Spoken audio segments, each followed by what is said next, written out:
Olá, meus amigos, principalmente as minhas amigas conhecidas e todos os que observam e veem e acompanham o meu canal no YouTube.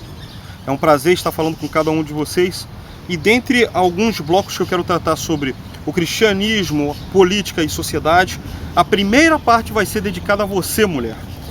Muitas vezes esse debate que eu quero trazer foi fruto de discussão na minha militância política, seja inclusive desde os meus idos lá do movimento estudantil na UFRJ, quando eu tinha 21 anos, 22, 23, e volta e meia as pessoas ou que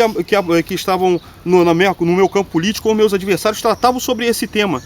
Como é que o cristianismo que pregava o amor ao próximo era tão excludente às mulheres? E esse assunto, essa questão foi me incomodando de tal forma que hoje eu aproveito essa oportunidade do canal do YouTube para poder passar essa reflexão. Inclusive, essa reflexão foi até um conjunto de conversas que eu tive com uma grande intelectual, uma professora da Federal do Amazonas, chamada Lurdenilda Menezes, e que esse diálogo foi um dos motivos principais para que eu pudesse comentar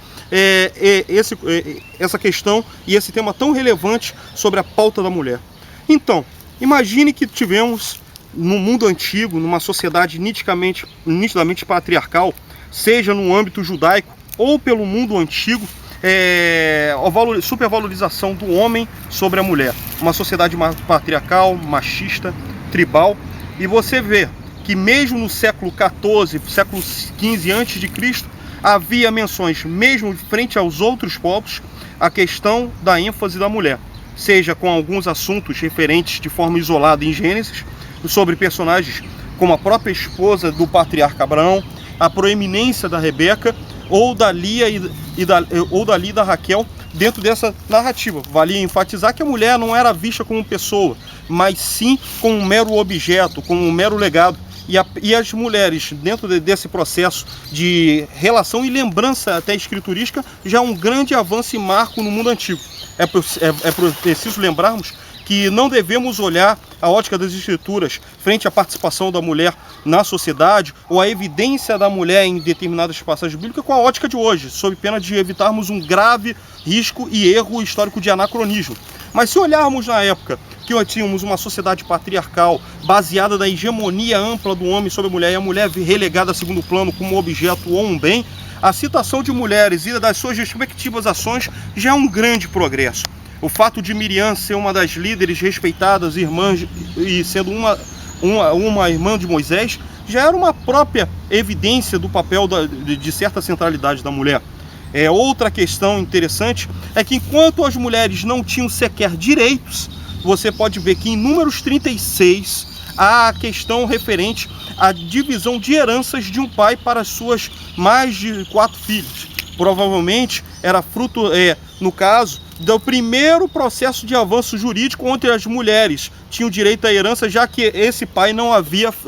tido sequer filhos. Outra questão referente que é importante é que, valendo da análise dialética, frente à Constituição de Israel enquanto povo, já no livro de Juízes, quando havia um processo de instabilidade política, a primeira pessoa que referiu-se ao processo de apaziguamento em Israel foi do sexo feminino, chamado Débora, uma profetisa que pôde ajudar, inclusive, Baraque na independência de Israel frente aos povos que ora, volta e meia perseguiam. Podemos atestar também a existência do cumprimento da lei do levirato, ou seja, com a lei do levirato, a mulher que se casasse com uma pessoa, se essa pessoa morresse, ela poderia casar com outra pessoa com o objetivo de suscitar a semente dessa pessoa. Ainda que com a lógica patriarcalista, a Bíblia coloca em evidência, já no século XII a.C., o papel da Ruth, o papel de proeminência da mulher, o papel da atitude da mulher em tomar a iniciativa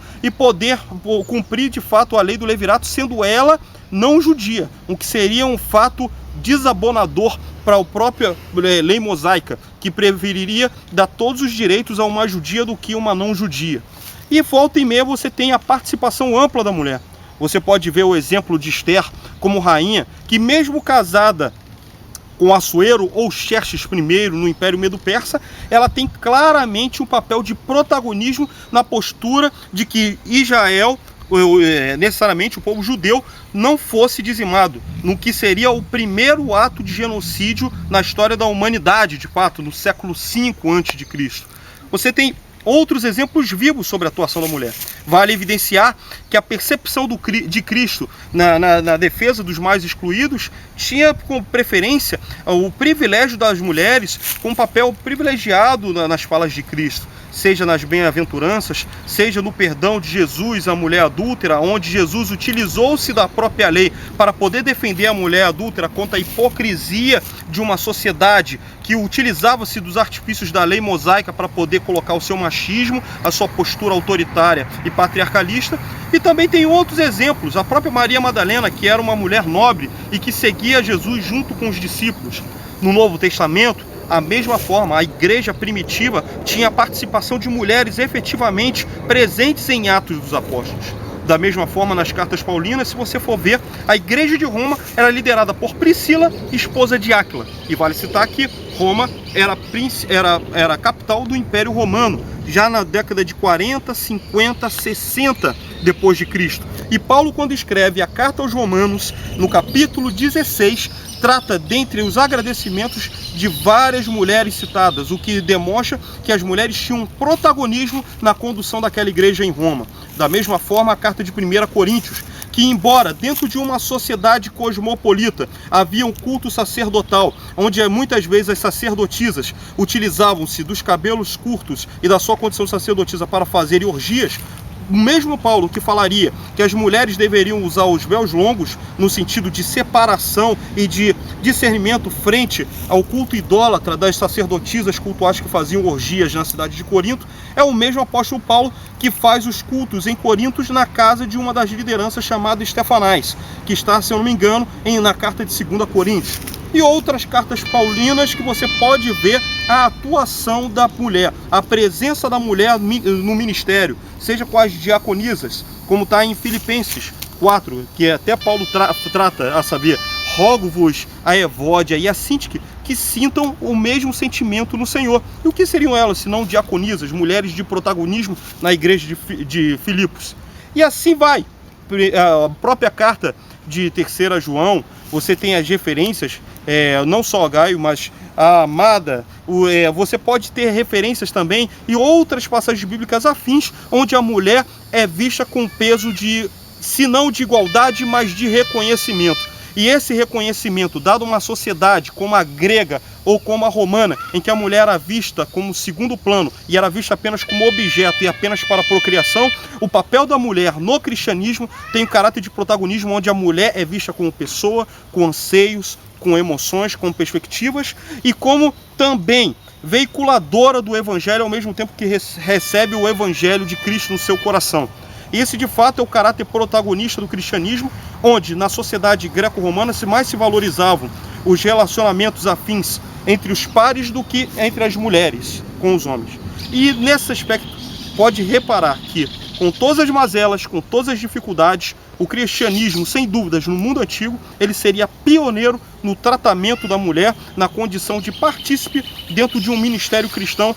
onde os cristãos, dentro da perspectiva do amor ao próximo como a si mesmo, tratavam a mulher de igual para igual, o que com certeza abalaria, de certa forma, as estruturas de um sistema escravista, excludente e machista como o Império Romano. Enfim, gostaria até de tratar mais sobre essas questões, mas essa pequena reflexão é apenas um debate, uma análise inicial daquilo que a gente pode fazer diante de um tema tão mal estudado sobre a perspectiva da mulher frente ao mundo contemporâneo ou ao mundo antigo. De fato, as mulheres, se elas tiveram perspectivas maiores, se deu dentro da tradição judaico-cristã e não da greco-romana, e que apenas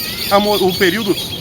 moderno, o período contemporâneo, ratificaria gradativamente a questão dos direitos da mulher, que hoje, volta e meia, mesmo avançando, ainda perpassa por inúmeros desafios na construção da igualdade jurídica, da igualdade política, da igualdade social e econômica. Enfim, é um desafio que eu coloco a cada um de vocês através desse debate, e eu quero homenagear a todas as mulheres que aproveitaram esse vídeo para poder ver, analisar, refletir e até mesmo expor nesse vídeo suas sugestões, pontuações, considerações e até críticas. Agradeço a oportunidade e na segunda parte vou tratar como o Evangelho, no Antigo e no Novo Testamento, como a tradição judaico-cristã, ela trata sobre a perspectiva da defesa da justiça social, da defesa dos mais humildes em detrimento dos poderosos. E essa é a tônica que eu vou tratar no próximo vídeo. E no último vídeo, nada mais nada menos, trazer o que há pontos em comum na convergência entre o cristianismo e a esquerda, principalmente seja na visão marxista ou na visão trabalhista, a partir do século XIX em diante, fazendo um leve traçado desde a Reforma Protestante e assim sucessivamente. Conto com o apoio de todos, muito obrigado pelo carinho e pela atenção. Grande abraço!